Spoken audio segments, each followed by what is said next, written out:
Night breezes seem to whisper, I love you. Birds singing in the sycamore trees.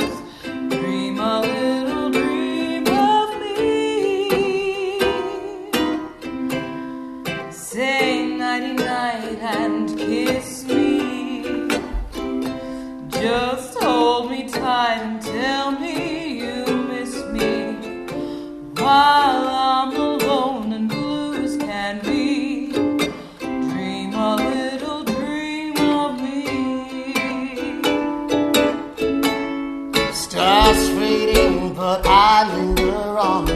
Know how you linger, Just craving your kiss. how you crave my kiss. Now I'm longing to linger till dawn, dear. Wait a while. Just saying this. Give me a little kiss. Sweet dreams till sunbeams find you. Sweet dreams that leave all worries behind you. But in your dreams, whatever they be, dream a little dream of me. Stars fading, but I linger on you. Just craving your kiss. Now longer to linger till dawn, dear. Just saying these are sweet dreams of dreaming. Oh, yeah. Sweet dreams of dreaming. Oh, yeah. But in your dreams, whatever they be. You gotta make me a promise. Oh, yeah. You'll dream. Dream a little dream of me.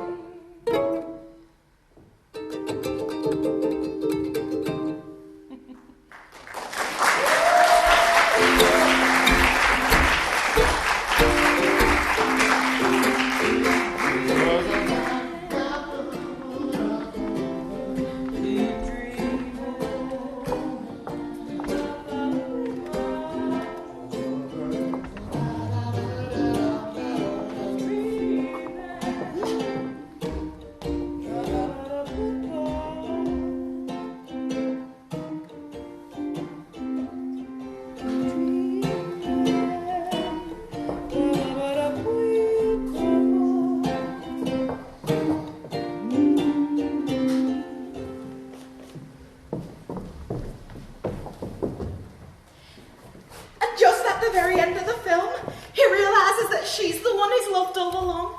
And they walk up a hill together, hand in hand, and the music just gets louder and louder. Thanks, Alice. I shan't have to see her now, shall I?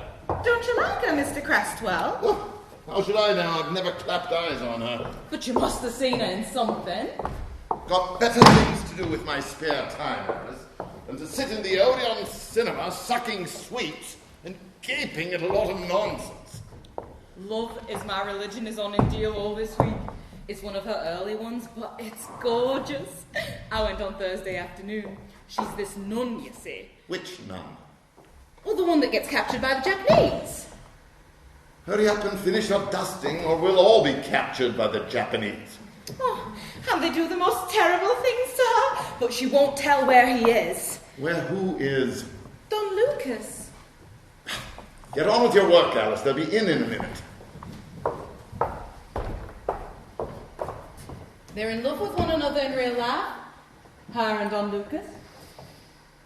I read about it in Screen Romances. Never mind who she's in love with and who she isn't. It's none of your business. And don't believe everything you read in those movie magazines either. It's all a pack of lies cooked up to impress silly girls like you.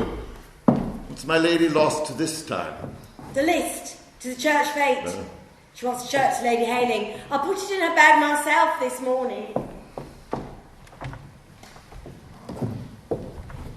Can Maureen come up and help with the tea tomorrow afternoon, Mr. Cresswell? Help with the tea? What on earth for? I could lend her a cap and apron, no one would notice. 2 years ago, Alice, your sister Maureen was offered the job you've got now, wasn't she? Yes, Mr. Cresswell. And she turned her nose up at it because she said domestic service was common. Isn't that so? Yes, Mr. Cresswell. She's currently assisting at the Fisherman's Rest in Deal, which I can only presume she considers a great deal more aristocratic than Marshwood House. Isn't that so, Alice? I'm sure I couldn't see, Mr. Why Cresswell. then should this fastidious girl, this runner-up for the bathing beauty competition at Ramsgate, suddenly wish to don the garb of slavery? Well, it's just, we thought... As she said to herself, I know they're short-handed at Marshwood House, what with Amy having to visit her sick granny in Canterbury and May being in bed with shingles. Oh, do stop talking nonsense. You're keeping Alice from her work. Has she said to herself, for the sake of Mr. Cresswell, who's rapidly going balmy, I will sacrifice my naughty pride and spring gladly into the breach? I'm sure I don't know, Mr. The answer, Alice, is no. The answer, Alice, is that your sister is a film-struck, good-for-nothing little fathead, and all she wants to help with the tea for is to get a close-up view of Miss Miranda Frail and probably ask for her autograph. And I tell you solemnly here and now, Alice, that if she gets it, it will be over my dead body. Run along now, Alice. You've been standing about quite long enough. Yes, Mrs. Moxton. What is the sense of talking to her like that? She doesn't understand half what you say. That is a cross I've learned to bear with fortitude, Dora. Nobody understands half of what I say. Well, save your breath and say less. What's the matter with you? You've been snapping everybody's head off for the last 3 days. Here it is. What's up? Nothing's up. I must take this out. Her ladyship is waiting for it. Ever since the news came, you've been behaving like a tragedy queen. Can't matter to you all that much. It does matter to me. It matters to all of us. You shouldn't believe those movie magazines, you know.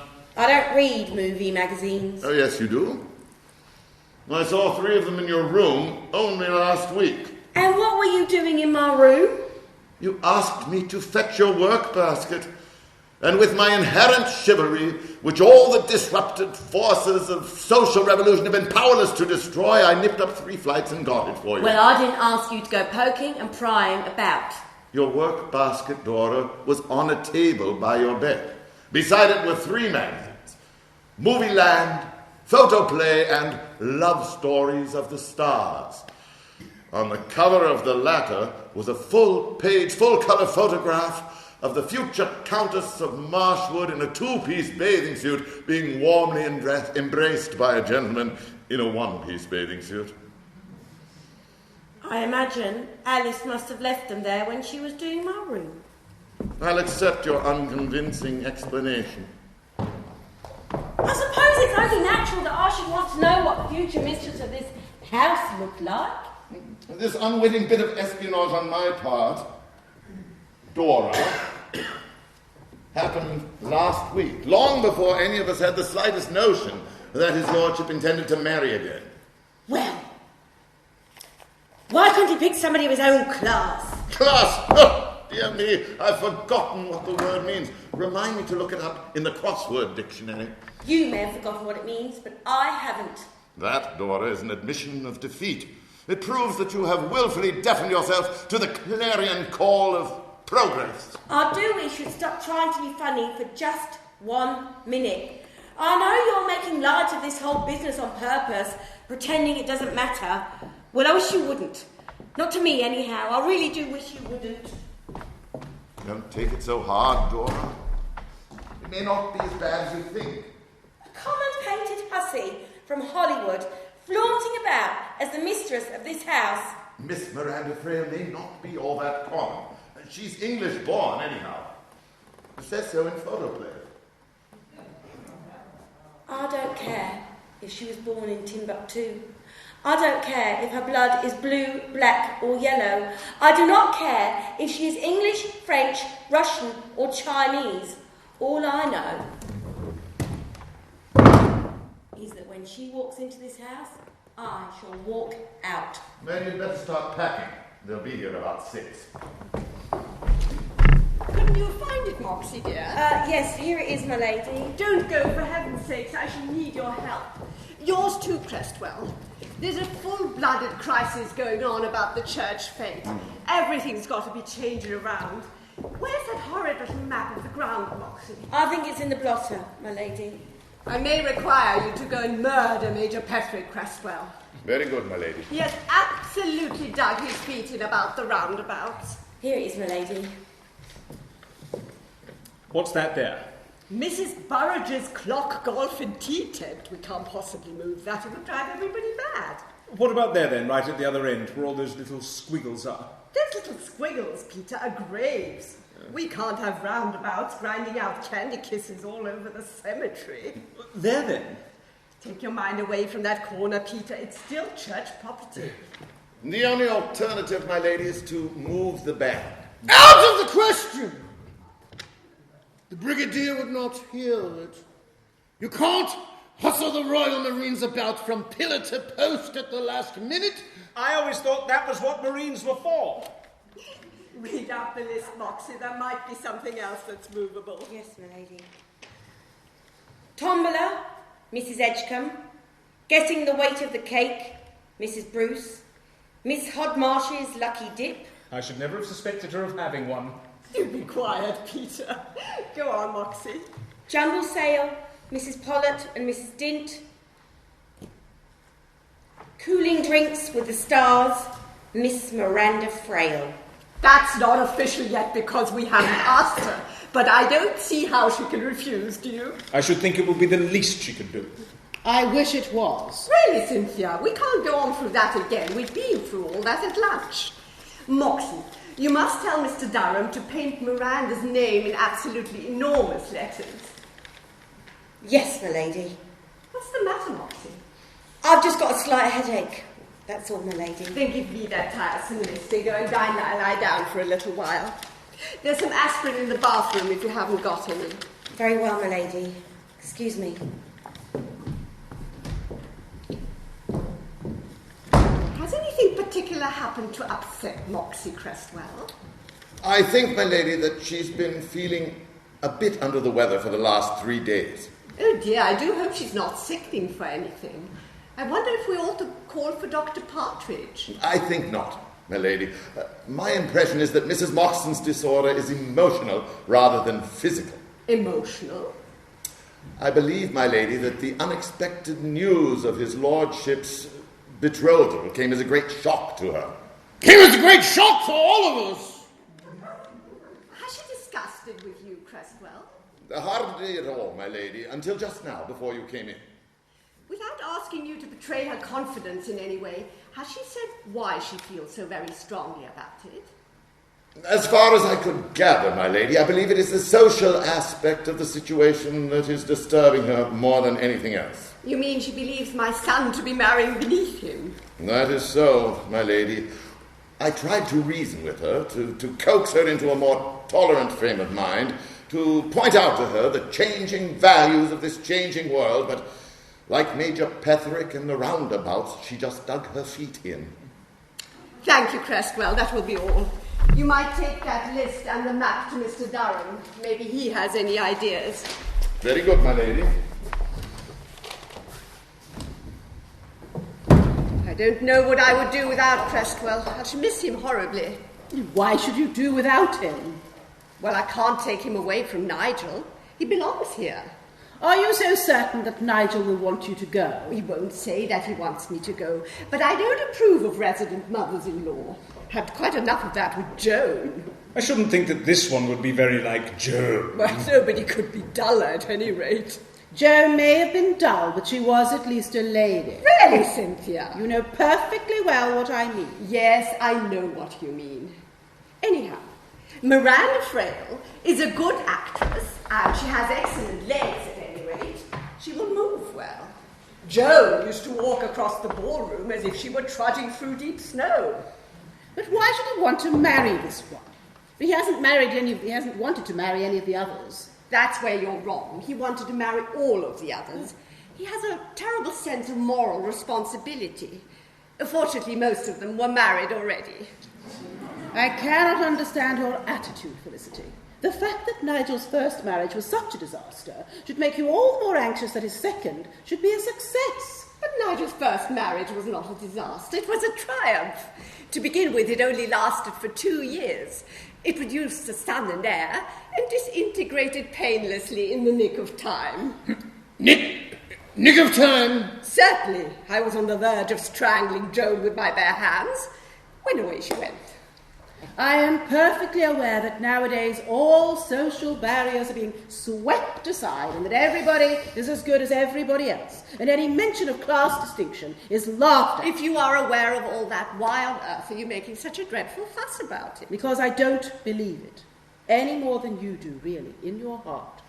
You know as well as I do that if Nigel is allowed to marry this synthetic, trumped-up creature, it will be just one more nail in all our coffins. Dearest Cynthia, you must not let righteous indignation play such hell with your syntax.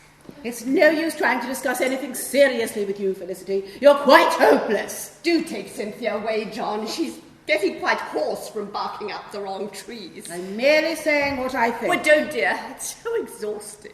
But John agrees with me at any rate. Don't you, John? Yes, I agree. Yes.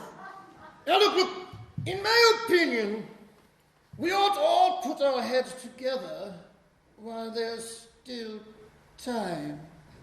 Like the Andrews sisters.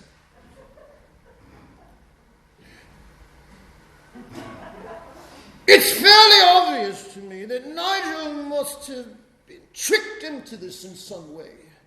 After all, he's no fool. But, John, dear, he is. He is my own son, and I ought to know. I agree that Nigel has always been fairly idiotic about women. But it's reasonable to suppose that there must be something nice about this Miranda for him to have fallen in love with her in the first place. He was in love with Mrs. Clifford Hargrave. I should like to know what was nice about her. Mr. Clifford Hargrave. Really, Felicity. Come along, John.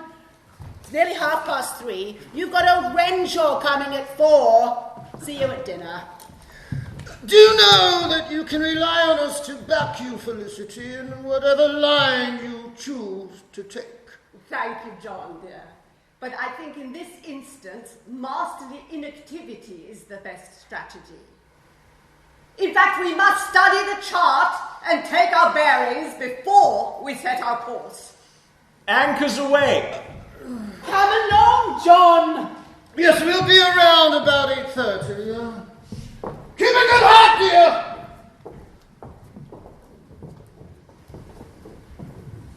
I'm afraid I was beastly to poor Cynthia, but she really maddens me at times. Personally, I think they're both cracking balls, and I always have. Perhaps they are. But you see, they're such old friends. Cynthia, of course, we went to school together. I'll bet she was top of the class in algebra and captain of the lacrosse team. She also played Bolingbroke in Richard II, and her wig fell off. She appears to have put it back. What is it, Moxie? Have I forgotten anything important? No, my lady. I just wanted to speak to you in private, so I'll come back later. It's all right, Moxie dear. I'm going to the village and you can have a clear field. No, it doesn't matter, Mr. Ingleton. Thank you, sir. I'll come back. Oh, dear. She's obviously in a state. Well, I wish she wouldn't be. It's so catching. I don't know why she takes it so dreadfully to heart. After all, it isn't the first time that an English peer has married an actress. In the old days, they never stopped. Anyhow, I've made up my mind to accept Miss Miranda Frail without prejudice, however ghastly she turns out to be. She may not be ghastly at all. She may be absolutely enchanting. She may be simple and unaffected and fill the house all day long with her spontaneous laughter. That's what I dread most.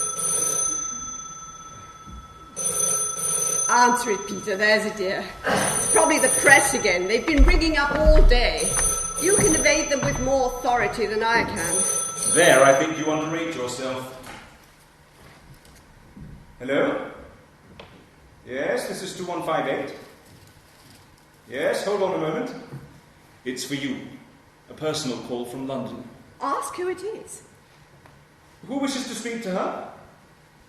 Oh, all right. Hold on. It's the prodigal son. Nigel! Oh, dear. Hello? Yes, speaking. The line's terrible. It sounds as if someone was snoring.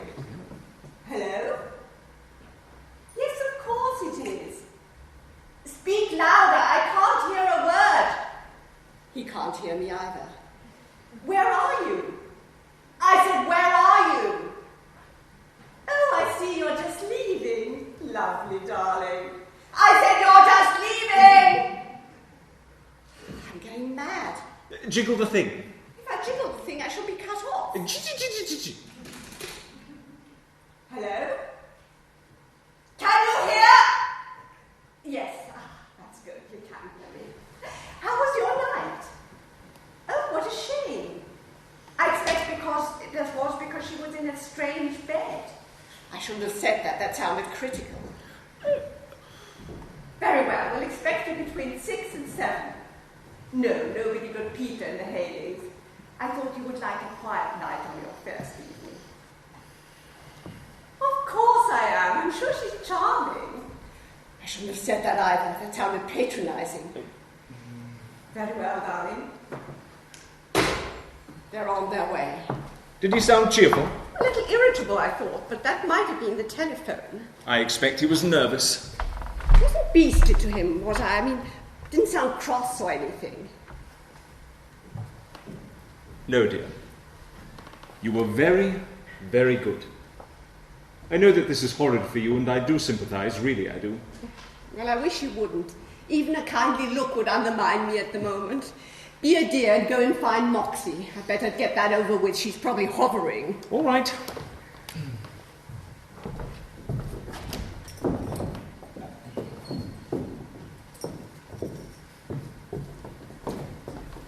It's all right, Moxie. The coast is clear. Yes, my lady. You look dreadfully grim, Moxie. What is it that's worrying you? The thought of what I have to say to you, my lady, that's what's worrying me. Surely whatever it is you have to say to me can't be as awful as all that. I'm afraid it is. Do sit down, Moxie, and relax a bit before you say anything at all. I'd rather stand, really I would. If I sat down, I might cry and make a fool of myself. I'm afraid I have to leave you, my lady. Leave me? Oh, what a Moxie, what on earth? Today, this minute, I've had some very bad news. Oh, my dear, I'm so sorry. What is it? It's my aunt, my lady, my mother's sister. She's very seriously ill and she's all alone. Where? South Sea. But why is she all alone? She must have someone to look after her. Her husband looked after her, my lady, but he died suddenly 2 days ago. I just had a telegram from one of the neighbours. And you have to leave at once? Yes, my lady. Poor Moxie, how horrid for you. Well, when do you think you'll be able to be back? That's just it, my lady. I shan't be able to come back. What? Well, you see, she's all alone and she may just linger on for years. Do you mean to say that you want to leave me just now, this very minute? Well, it isn't that I want to leave you, my lady. Please do believe that. It's that I must. But this aunt of yours, what is she suffering from? I don't really know. The doctors don't seem to be quite able to make up their minds. Well, couldn't she go to hospital? She can't be moved. And this husband of hers who looked after her, what did he die of so very suddenly? He was run over by an army lorry. Where? Opposite South Parade Pier. Moxie? Yes, my lady. How long have you been with me?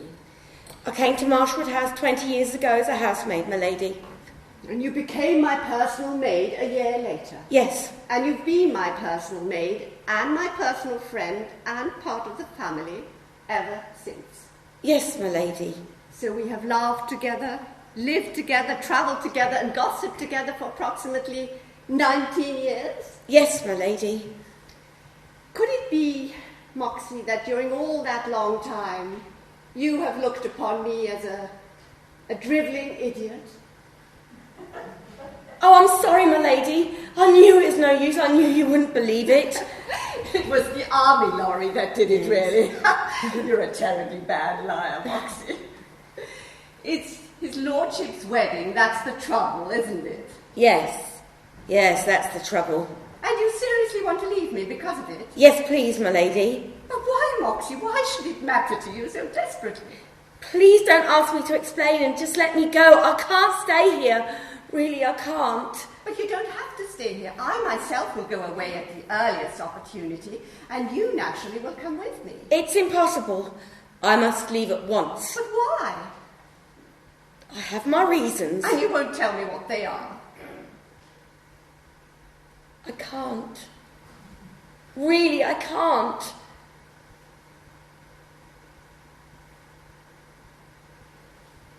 Very well. There's nothing more to be said, is there? Oh, my lady. Obviously, I can't force you to stay if you've decided not to, nor can I compel you to explain if you've decided not to. I'm feeling angry at the moment, naturally, but unfortunately I know that the anger will pass in a little while and leave me bewildered and sad and bitterly, bitterly disappointed. Come and say goodbye to me when you've packed. Very well, my lady. Oh, Moxie, this is too utterly fantastic. I can't possibly let you go without doing everything in my power to prevent it. Please tell me why you want to leave me so obviously against your will. Please, I promise you, I'll try to understand whatever it is. I can't. It's so humiliating. I'm so ashamed. We're all worried about this sudden engagement, but we really must make an effort to face the situation calmly and sensibly. For all we know, Miranda Frail may be simple and kind and absolutely charming. And the really important thing is that she should make Nigel happy, isn't it? She won't. Oh, we can't prove that, though. If you were to search the whole wide world with a tooth comb, you wouldn't find anybody less suitable to be his lordship's wife, or the mistress of this house. But how do you know? Because, my lady, Miss Miranda Frail happens to be my younger sister.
I do wish you'd sit down, Peter. We must concentrate. This is a crisis.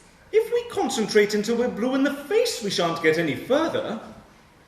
There's only one possible solution, and you know it. You must go abroad immediately and take Moxie with you.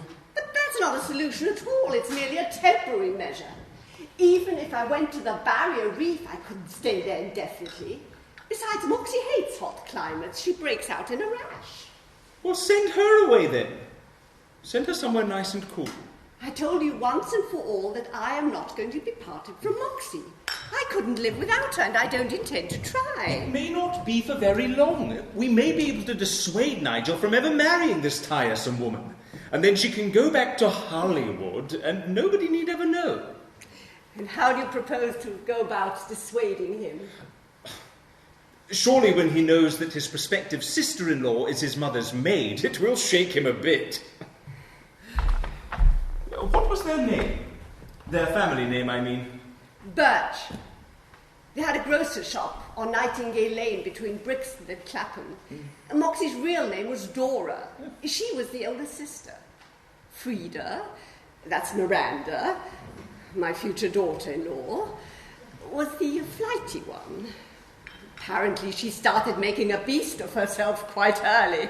In what way? Oh, the usual way. She kept on almost having babies, but not quite. Lack of concentration. And then there was a terrible row, and the mother had a stroke, and Frida beetled off to America with a shady theatrical agent. That was the last Moxie saw of her. Did the mother die? Yes, and the shop failed, and Moxie came to us as a housemaid shortly afterwards. Perhaps Frida, Miranda, whatever her name is, wouldn't recognize her. Of course she would. Moxie's hardly changed at all. She could change, though, couldn't she? How do you mean? I have an idea. Disguise her, I suppose. No, promote her. That's the first thing. The disguise part can come later. Peter! No, wait, it could work. I'm sure it could. The way I see it is, the crux of this whole situation is that Moxie is a domestic servant, a lady's maid, in fact, a social inferior. There's nothing inferior about Moxie, social or otherwise. All right. I couldn't agree with you more, but that's beside the point. How do you mean, promote her? Step her up. Make her your companion, or your secretary. But she presses my clothes and does my hair and brings me things on trays. She doesn't do these things in public, I presume. What would Nigel say? I should think, if anything, Nigel would be delighted. After all, she is going to be his sister. Oh, dear. Did I detect in that exclamation a faint echo of old-world snobbery, Felicity? Of course you didn't. Mm-hmm. It's just that the whole thing is so idiotic, so inconsistent. I mean, Moxie is Moxie. Anyhow, I don't see how the present problem can be solved by making her my secretary. She can't do shorthand or type. She can't even spell very well. Neither can you. But everybody knows her as my maid. They'd all think I was dotty if I suddenly said she was my secretary. Companion, then. Where is she now? Upstairs in her room. I promised her not to budge until I had time to work the whole thing out. Secretary companion. Oh, she must be entirely redressed. Peter, she'll never agree to it in 1,000 years. I don't see why. Moxie is a woman of considerable pride. She will bitterly resent the idea of having to step out of her own milieu in order to be socially acceptable to her own sister. Let's ask her anyhow. I think before you say anything to her, I should like Crestwell's opinion. Ring the bell. I bet you anything you like I can make her absolutely unrecognizable. It's only a question of makeup, really, and doing her hair. Don't get too carried away, Peter. We're not playing charades, and I will not have Moxie made a fool of. You rang, my lady? Yes, Crestwell. Is Mrs. Moxon in her room? Yes, my lady. She was looking depressed, so I sent her up a cup of tea. How thoughtful. Crestwell, I have been thinking for some time of making a change in my household. A change, my lady? Yes, and I wanted your opinion before I decided definitely. It concerns Moxie. Yes, my lady. I wish to promote her, to alter her circumstances, and I was wondering how this might affect the other servants. Well, there's only the cook to be considered seriously, my lady. Amy and Alice don't count, and I don't think young Frank will be with us long anyhow. Why not? He is not happy in his work, my lady. Like so many young people of today, he holds very definite views on social equality. He feels that all menial tasks should be done by somebody else. How would they react if Moxie ceased to be a member of the domestic staff and became my secretary? May I ask if you have discussed it with Mrs. Moxton herself? Not yet. We wanted to get your reactions first. Do you think she won't agree? I think, taking into consideration the very special circumstances, she might. How much do you know, Crestwell?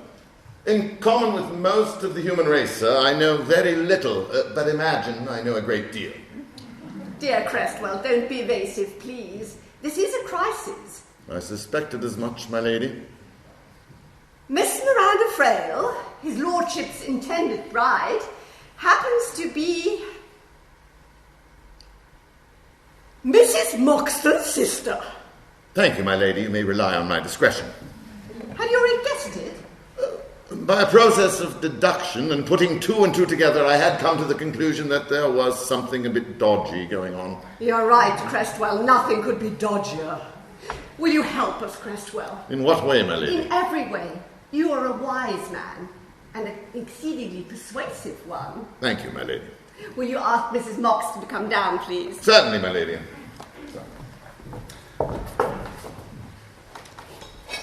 Don't enjoy the situation too wholeheartedly, Peter. I can't imagine why you don't marry Crestwell, Felicity. It's really everything. It's really terribly upsetting. It needn't be if it's properly handled. It's Moxie I'm worrying about. I've just realised something curiously humiliating. What? I don't know her at all. What on earth do you mean? Oh, she knows me all right, there's no doubt about that. She has nursed me through illness. She has seen me in tears. She has seen me dressed and undressed, with my face plastered with grease or made up to the eyes. But only once in 19 years have I ever seen her in her dressing gown. And that was at the Station Hotel in Genoa when I had ptomaine poisoning from eating bad fish. Surely true knowledge of character doesn't necessarily depend on constantly seeing people in their dressing gowns?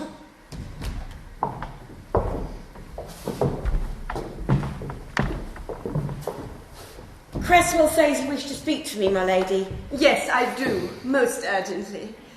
Do sit down. Very well, my lady. Yes, on the sofa. Cresswell, please sit down too. This is a family conference and it cannot possibly be dealt with satisfactorily if everybody is standing about. Very good, my lady. Peter?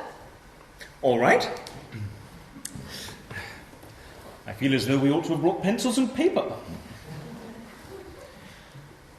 Now, Moxie, dear, I have discussed the situation confidentially with Mr. Peter. I had to discuss it with somebody, and he is an old friend whose discretion can be completely relied on. I quite understand, my lady. Cresswell also, but as a matter of fact, he had already guessed. Had he indeed? Cause and effect, Dora. You know. No, I don't know. I do know about people poking and prying about and not minding their own business. You mustn't be cross with Crestwell, Moxie. He's eager to help us in any way he can. Very kind of you, I'm sure. The fact of you having to leave Marshall or me, out of any reason except that you are unhappy here, fills me with dismay. But that is the reason, my lady. I shall be unhappy here. I couldn't very well be anything else under the circumstances. I fully appreciate that. And that is why, Moxie, I have decided, after careful deliberation, to alter the circumstances. May I ask how, my lady? I wish you from now on to cease being my personal maid and become my companion secretary. I'm afraid I couldn't possibly do that. Why not? I should feel so silly, my lady. And besides, it isn't right. Now, Dora, don't be stubborn. Oh, stop interfering, Fred. This is my affair and not yours. You've interfered enough already. And we'll have a little chat about it later when I can speak more freely. But you can speak perfectly freely here, Moxie. Out of consideration for Cresswell, my lady, I'd rather not. Why do you feel it wouldn't be right for you to become my companion's secretary? I can't type, for one thing. And besides, my writing's terrible. The question is one of status rather than an actual achievement. That's the whole point. You mean it would embarrass my sister less to find me in a false position rather than a real one? Touché. Do you really think, my lady, that the position of a paid companion is so very superior to that of a paid lady's maid? Now look here. Unless you want me to really lose my temper and make an exhibition of myself, you'll remember to keep your tongue between your teeth. Oh, Moxie. I'm sorry, my lady. Truly sorry. The whole business has me running ragged, and that's a fact. It's more than flesh and blood can stand. I haven't slept in 3 nights. I don't want to leave this house, or you, any more than you want me to go. But the idea of play acting and pretending to be something I'm not, well, it won't settle anything. I am what I am, and I haven't got anything to be afraid of. Now, Dora, we know all that. There's no sense in working yourself up. And why shouldn't I work myself up? God knows I've got good enough reason for it. It's all very well for you, Fred Cresswell. You've got what you call your philosophical outlook, and you never stop ramming it down all our throats until we're sick and tired of it. No, not that I'm not saying you're a good butler as far as butlers go, though you are a little bit sloppy with silver sometimes. May God forgive you for that, Dora. No. I'm the one that's going to suffer more than anyone else in all this, more even than you, my lady. If this marriage takes place, I shan't have anything. Neither my job, nor my pride in it, nor the sense that I belong anywhere. I shall feel mortified to the end of my days. Now look here, Dora. Stop pitying yourself for a moment and use your loaf. There's not much time. We've got to think fast. May I make a suggestion, my lady? Of course you may. What is it? Well, for one thing, this secretary companion won't wash for one very good reason. What reason?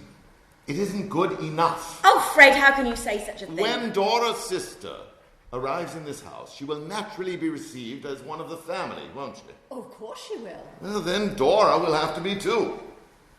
I must say I see Cresswell's point. So do I. But what I don't see is how it can be possibly arranged. His lordship's been away for over 4 months now, hasn't he? Yes.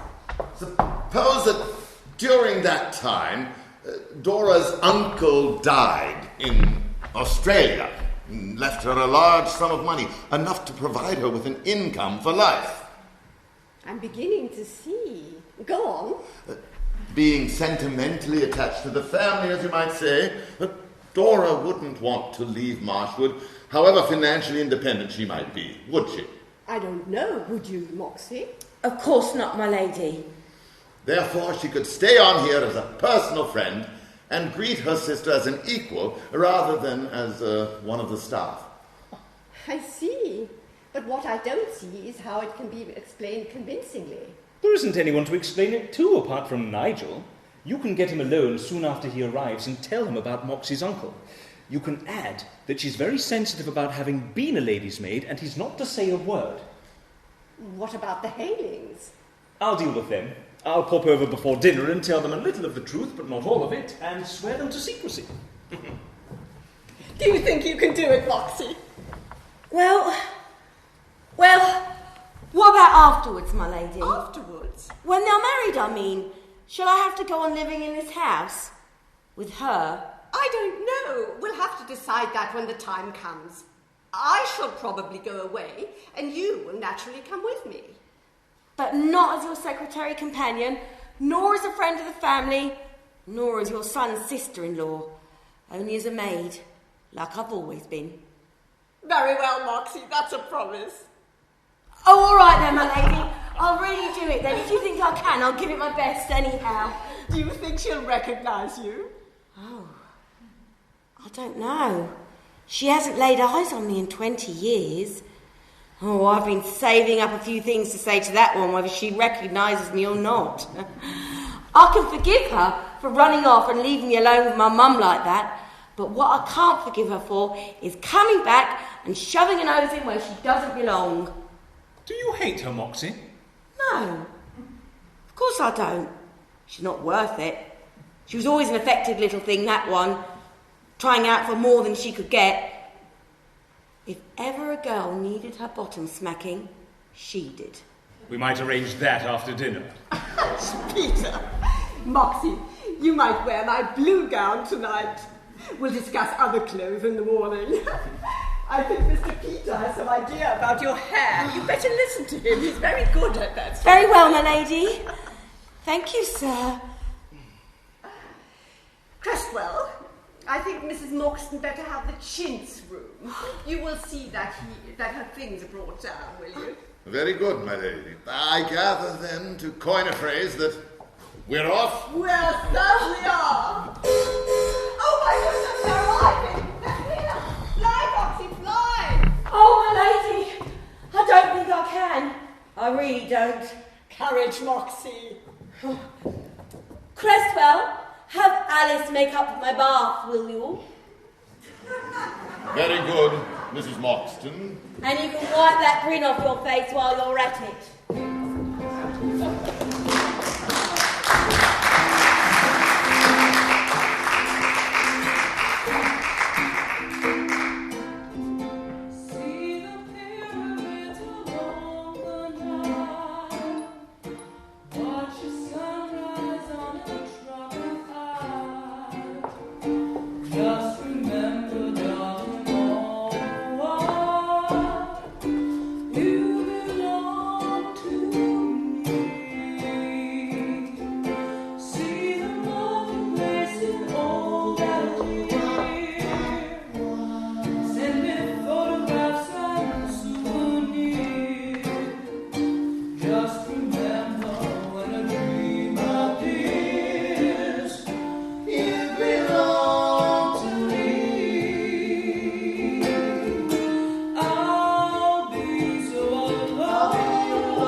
But I still don't quite understand, Mother. I should have thought it was simple enough. I'm fond of Moxie, as you know. I always have been, but I can't help feeling that this sudden transformation is a little drastic. It's her way of starting a new life, you know. Like people going off to Rhodesia. Would be a damn sight less awkward if she had gone to Rhodesia. Not for me, dear. I can't stand wide open spaces. Well... They give me whatever's the opposite of claustrophobia. Well, if you ask me, the whole thing's absurd. I don't see why you're making such a dreadful fuss. Moxie's been with us for years. She's part of the family. Why shouldn't she have meals with us and call us by our Christian name? Why shouldn't she? Really, Mother? Well, give me one valid reason. Well, to begin with, it's unsuitable. It's also extremely embarrassing. You must see that. Sylvia Fowler calls us by our Christian names. In fact, she positively deafens us with them. That's completely different. She's Jack Fowler's wife, and we've known him all our lives. She was a manicurist at Selfridge's. Harrods. She's a perfect beast, anyhow, and she has no neck. If her head was sunk between her shoulders, it still wouldn't have any bearing on what we're talking about. Oh, yes, it would, and it does. Why should you accept on equal terms a loud-voiced vulgarian with no neck, and turn up your nose at poor darling Moxie, who has devoted the best years of her life to us? I'm not turning up my nose at her. I merely think it would be uncomfortable for her and for us to have her lolling about the house all day long, knocking back dry martinis. Will you just do as I ask? I suppose so, but I don't approve of it, and I never shall. And will you promise not to tell anyone, even Miranda? All right, I promise. After all, it won't be for long. We shall be going away soon. Why should you? Well, it's your home now, darling, and I presume that you and Miranda will want to live in it. It's your home too. Only for as long as you were unattached, dear. Mothers-in-law can be horribly tedious. It wouldn't be fair to Miranda. You got along with Joan all right. Getting along with Joan all right was one of the most spectacular achievements of my whole life. My nervous system never quite recovered from it. Poor old Joan. She certainly was a crashing ball, wasn't she? I can't think why I ever married her. I used to ponder that question myself sometimes, when she was playing the piano. She used to thump a bit, but she wasn't all that bad. We had to have it refelted after the divorce. Do you like Miranda, Mother, really? I've only had a few words with her, and then she said she wanted to go to sleep. But do you think you're going to like her?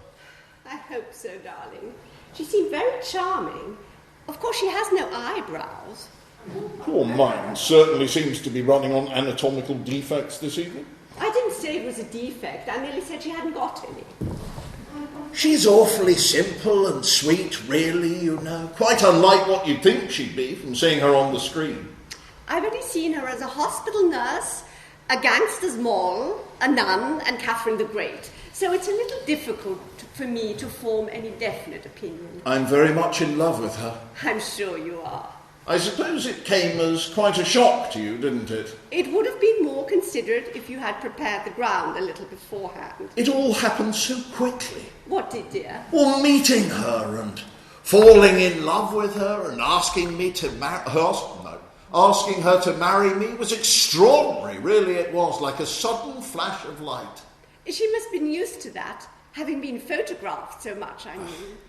It all happened at Cap d'Antibes. We found ourselves alone together on a raft. Like the Kon-Tiki expedition? And we both knew, somehow in that first glance, that we were made for each other. There can have been very little to prevent you. I suppose all this laboured flippancy is merely to cover up how you really feel. I don't know what I really feel yet, darling. I haven't had time to find out. You're prejudiced against her, that's fairly obvious at any rate. Well, what do you expect me to be? Well, a little more sympathetic. I know it's all rather sudden, and I could have given you more warning, but you might have a little confidence in my taste and judgment. Your love life, since the age of 18, darling, has been a trifle too erratic to inspire any confidence in either your taste or your judgment. I saw from the paper that Mr. Don Lucas has arrived in England. What are you getting at now, Mother? Mightn't that be a little awkward for Miranda?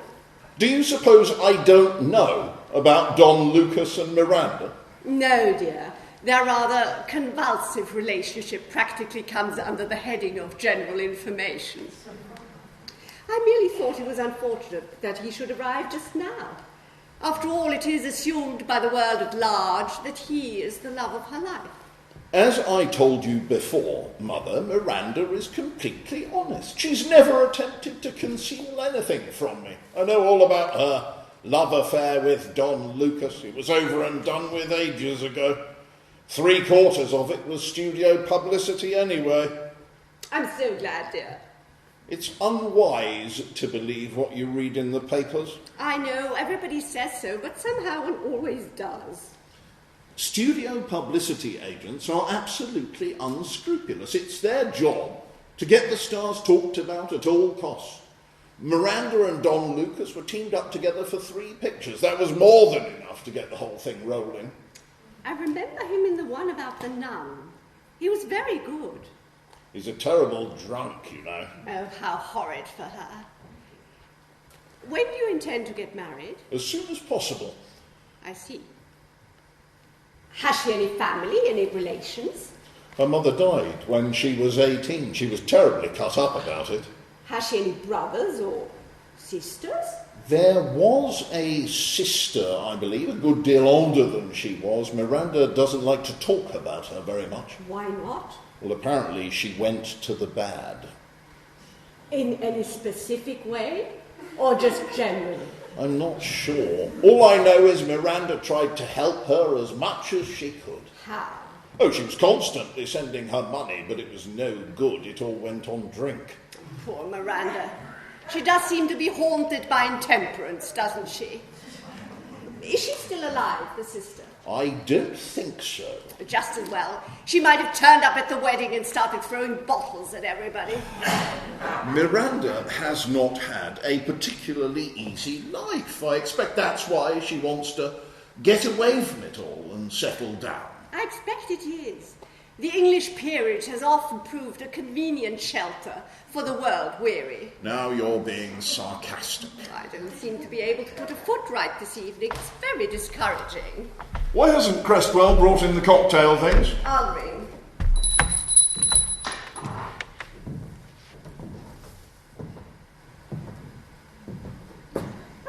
There are 2 girl guides in the shrubbery. What were they doing? They weren't doing anything. They were just there. If they're autograph hunters, they must be sent away. Miranda's driven mad by autograph hunters. Poor dear. Crestwell? Yes, my lady. There are 2 girl guides in the shrubbery. Yes, I know, my lady. They've been hanging about all the afternoon. Alice, put down the ice bucket and go and see what they want. They want Miss Friel's autograph, Mr. Crestwell. So does Miss Luton at the post office. She sent Billy down for it on his bike. But go and collect their books from them and tell them to pick them up in the morning. Yes, Mr. Crestwell. And don't stand about giggling with them either. No, Mr. Crestwell. One of the reasons I brought Miss Frail here, Crestwell, was to protect her from newspaper men and autograph hunters and all the other pests who badger the life out of her. Nonsense, dear. If Miranda has decided to come and live in a small English village, she must be prepared for publicity. Thank you, Crestwell. That will be all. Very good, my lady. Will you make the martini, Nigel, or shall I? You please, Nigel. Felicity never puts enough gin in. All right. Martinis for everybody? Yes, please. It's quite a festive occasion after all, isn't it? What with one thing and another. Ah, there you are, Miranda. I do hope you had a good rest. I went to sleep in one world and woke up in another. Isn't that confusing? I was tired and edgy after the drive down. And nervous, too, about meeting you and Nigel's friends. Wondering what you all would think of me.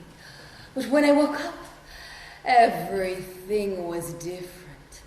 I felt smooth and peaceful for the first time in weeks. Perhaps it was the room. Oh, what a lovely, lovely room it is. Is it haunted? That rather depends on who occupies it. When Judy Levenham had it, it used to be known as Victoria Station. Shut up, Peter. Do sit down, Miranda, dear. I've brought my work. I hope nobody minds. Not in the least. Why should they? Martini, darling. No, thank you, dear. I'll have a soft drink if there is one.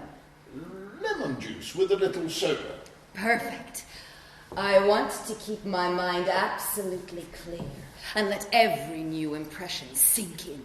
You know what I mean, don't you? I want to let the atmosphere sort of take charge of me. Oh, I know. Peter, come and help. I didn't think you wanted to meet many strangers on your first night here. So apart from us, there will only be Admiral Hailing and Lady Hailing dining. They're our oldest friends and our closest neighbours. Thank you. Is there anyone else staying at the house? Only Peter and Moxie. Is that a nickname? I suppose it is. We've known her all our lives. She's practically part of the family. I do hope she'll approve of me. Why the hell shouldn't she? Old family friends are liable to resent intruders even more than family itself.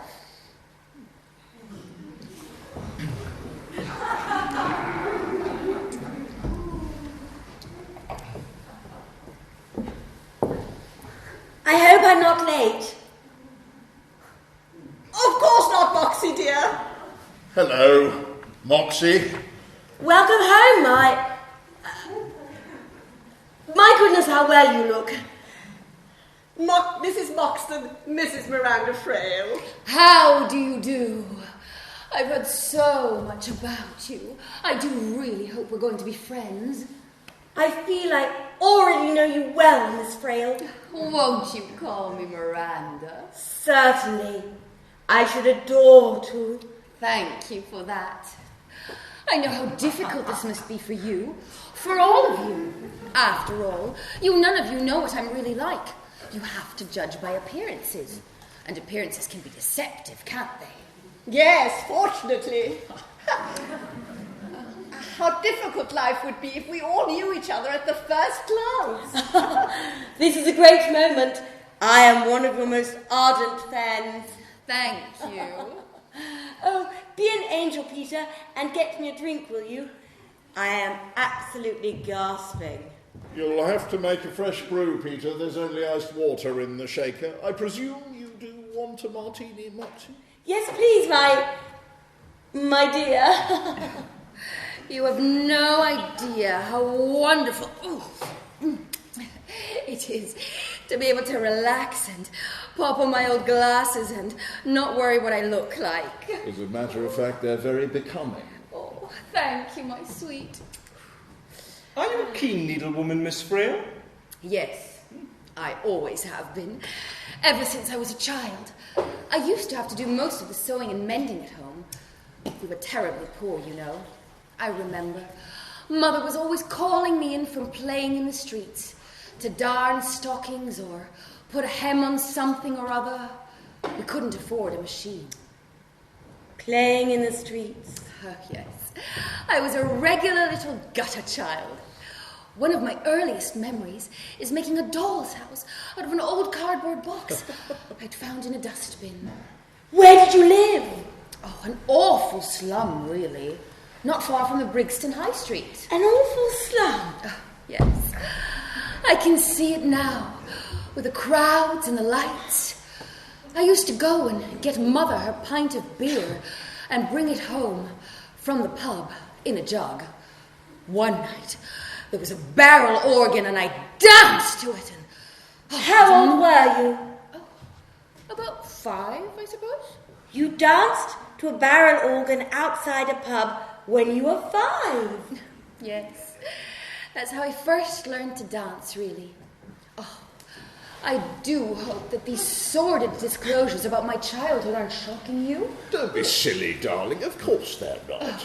On the contrary, I find them absolutely fascinating. Don't you, Moxie? Certainly I do. I was born in the gutter within the sound of Bow Bells. I'm a London Cockney and I'm proud of it.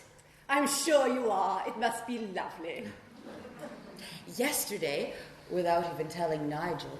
I put on some old clothes and a veil, and I went on a tramp to Brixton, all by myself. What did it look like? The slum. Changed very much. 20 years is a long time. The house was still there, though. It gave me a dreadful pang to see the window of Mother's room, the one she died in. I expect you nursed her devotedly, didn't you? I did the best I could, though. It wasn't very much. And were you all alone? With no father, or brother, or sister? My father died soon after I was born. I did have one sister, though.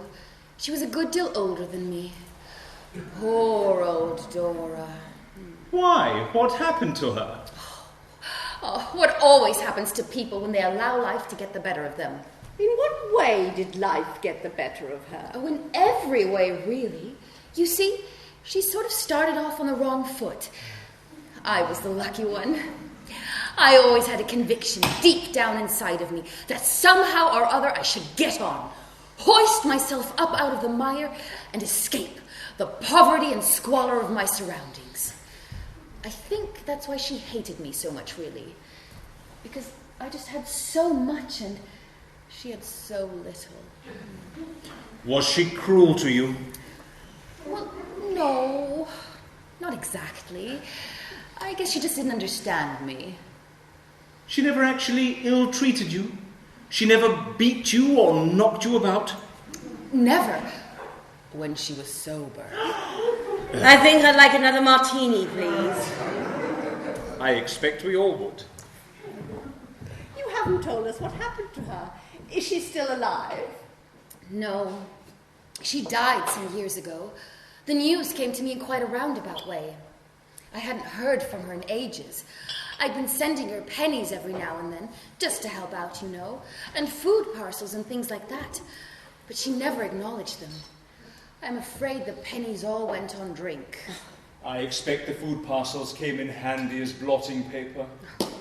And then when I heard that she had died, under horrid, sordid circumstances, it really upset me more than I could have ever believed possible. You see, for the very first time in my life, I realized I had failed. Failed utterly. I felt guilty and ashamed, as though it were all my fault, my responsibility. Here's your drink, Moxie. That looks a little pale, dear. After all, the vermouth is here to be used. I think it only right and proper that you should be warned about your future mother-in-law. She's famous for her meanness over inessentials. I wouldn't call gin an inessential. Of course, over the major issues, she's generous to a fault. Why, she'd give you the dress off her back. Wouldn't she, Moxie? Why, yes, certainly, Mr. Bagshot was saying so only the other day. Who is Mr. Bagshot? Mr. Bagshot is the new curate, Peter. New curate? Whatever happened to Eustace Parker then? Has he left?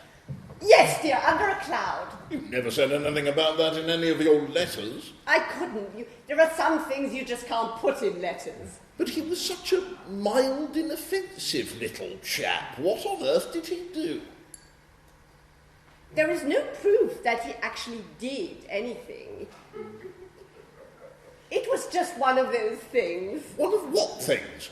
Just one of those crazy old things. Miranda, I hope for all our sakes, for the sake of the world at large, that you haven't decided to give up acting for good. I'm afraid I have. I think being married to Pete will be a full-time job. Pete? Oh, it slipped out.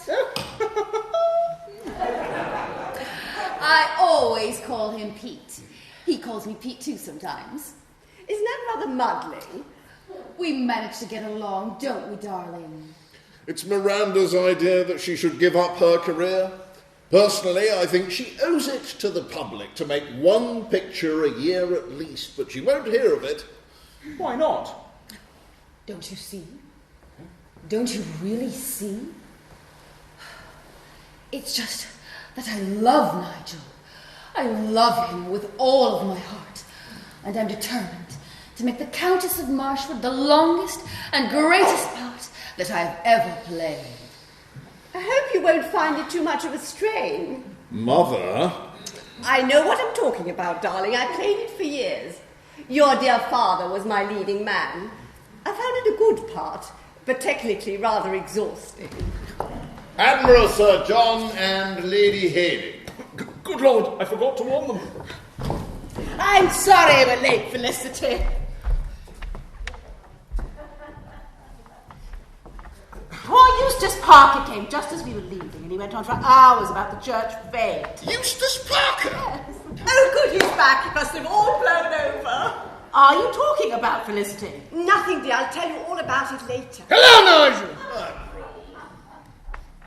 Welcome home, dear boy. Cynthia, John, this is Miranda Frail. How do you do? We've so often admired you from afar. Thank you. Moxie, you look very dressy. If you have time while we're at dinner, you might be a dear and put a few stitches in my bag. It's gaping at the side. I meant to ask Saunders to do it before I left the house, but I forgot. Really, Cynthia? You'll be forgetting your head next. What did you say? Cynthia, John, too. I simply must talk to you about the cottage hospital. There's an awful crisis going on about the matron. I am at my wit's end. What on earth's got into Mother this evening? She's quite hysterical. And what's the problem with the matron? There's no use cross-questioning me. Besides, I'm sure that none of these local incidents are of the faintest interest to Miranda. Oh, but of course they are. I want to know everything. I want to learn, step by step, all about this funny, dear English world I'm about to become a part of. It's terribly important to me, it is. Darling. I don't suppose it will be easy just at first. In the village, I mean. Getting people to trust me and to look upon me as a friend. But I'll win them around in the long run, just you see. Dinner is served, my lord. Oh, dear, and I snatched you away from the cocktails before you'd even had one. Oh, we can take them in with us. I'll carry them for you. If you really don't mind. Come along, everyone. Miranda.